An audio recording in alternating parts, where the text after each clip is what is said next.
আপনারা এখানে আসার আগে কি খোঁজ পেয়েছিলেন?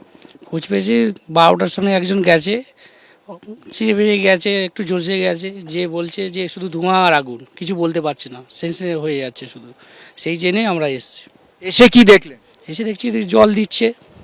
দমকল কি ঠিকঠাক ভাবে কাজ করছে এখন যা দেখছেন? এখন আর কিছু নেই, এখন এখন কোনো না না না, কাজ করছে না। কেন? কেন জানি না, জল দিতেছিল, জল তো বন্ধ হয়ে গেছে অলরেডি। জল তো বন্ধ হয়ে গেছে। তারপরে লাইটের কোনো ব্যবস্থা নেই। তারপরে আমরা এসে পুলিশ প্রশাসনকে জিজ্ঞাসা করলাম যে স্যার কি অবস্থায়, আর জেসিবি এনে ভাঙা হলো না কেন? তারপরে জেসিবি এলো সন্ধ্যের মুখে, এসে দেখলাম তো জেসিবি কাজ করছে। তারপরে লাইটের তো কোনো ব্যবস্থা নেই, লাইটের কোনো রকম ব্যবস্থা নেই। কি বলবেন এইভাবে যে উদ্ধার কাজ এখন অন্ধকার হয়ে আছে, প্রায় থমকে আছে, দমকলের জলও পড়ছে না, কি বলবেন? এটা তো পুলিশ প্রশাসনের করা দরকার ছিল। আমরা দেখছি কোনো কিছু এত কিছু সাহায্য পাচ্ছি না, রাতের অন্ধকারে কাজ চলছে, ওটা কী যে কাজ করছে আমরা তো নিজে কিছু বুঝতেই পারছি না স্যার।